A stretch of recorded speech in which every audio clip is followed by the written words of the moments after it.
आदिल ने ये कातिल वाला काम किया है। अपराध करेगा तो सजा उसको भोगना ही है।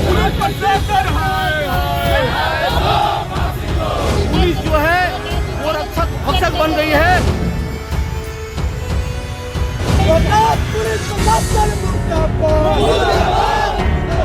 बिहार के रोहतास में बादल सिख हत्याकांड के बाद दोषी ट्रैफिक डीएसपी की गिरफ्तारी क्यों नहीं हुई? ये एक बड़ा सवाल है और इस सवाल ने पुलिस, प्रशासन और सरकार के कार्यशैली पर एक बड़ा प्रश्न चिन्ह खड़ा कर दिए हैं।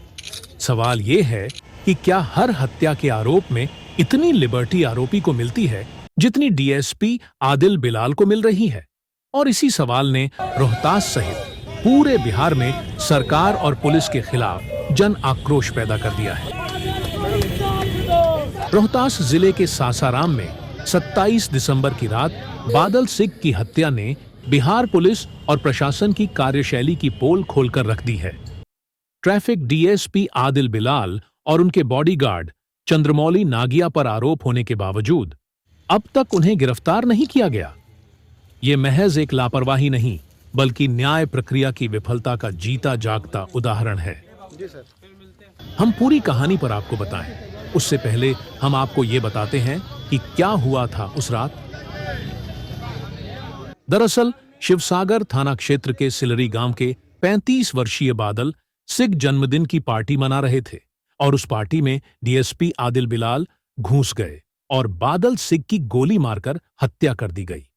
आरोप है कि यह गोली डीएसपी आदिल बिलाल ने चलाई। परिजनों ने डीएसपी के खिलाफ प्राथमिकी दर्ज कराई, लेकिन अब तक इस पर पुलिस ने कोई कार्रवाई नहीं की। इस मामले को लेकर कुल 3 एफआईआर दर्ज की गई, लेकिन कार्रवाई का दूर दूर तक कोई नामो निशान नहीं है।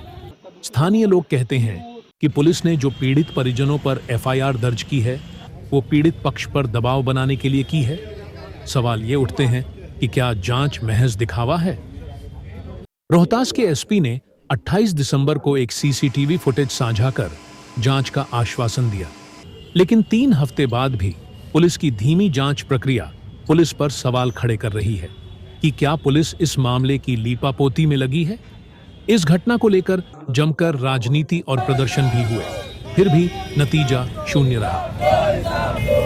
विधायक चेतन आनंद, मंत्री संतोष कुमार सिंह, मंत्री नीरज बबलू, सांसद सुधाकर सिंह और कई संगठनों ने इस हत्याकांड का विरोध किया और जमकर प्रदर्शन भी किए। भीम आर्मी और विद्यार्थी परिषद ने सड़कों पर आवाज उठाई। फिर भी डीएसपी आदिल बिलाल को बचाने की कोशिश क्यों हो रही है, ये बड़ा सवाल है। इस घटना में सरकार और पुलिस की निष्क्रियता ने जनता का आक्रोश बढ़ा दिया है। साथ ही इस सवाल को जन्म दे दिया है कि अगर यही आरोप पुलिस वाले पर न लगकर किसी आम नागरिक पर लगे होते तो क्या पुलिस उसे भी इतनी ही लिबर्टी देती? इस घटना के बाद पीड़ित परिवार की मांग की दोषियों को फांसी व 1 करोड़ रुपए मुआवजा और सरकारी नौकरी की दी जाए, लेकिन सरकार की चुप्पी ने इशारों इशारों में सब कुछ बयां कर रही है। इस घटना ने बिहार में एक बार फिर इस चर्चा पर जोर दिया है कि 90 के दशकों की तरह क्या बिहार में न्याय सिर्फ ताकतवरों के लिए है?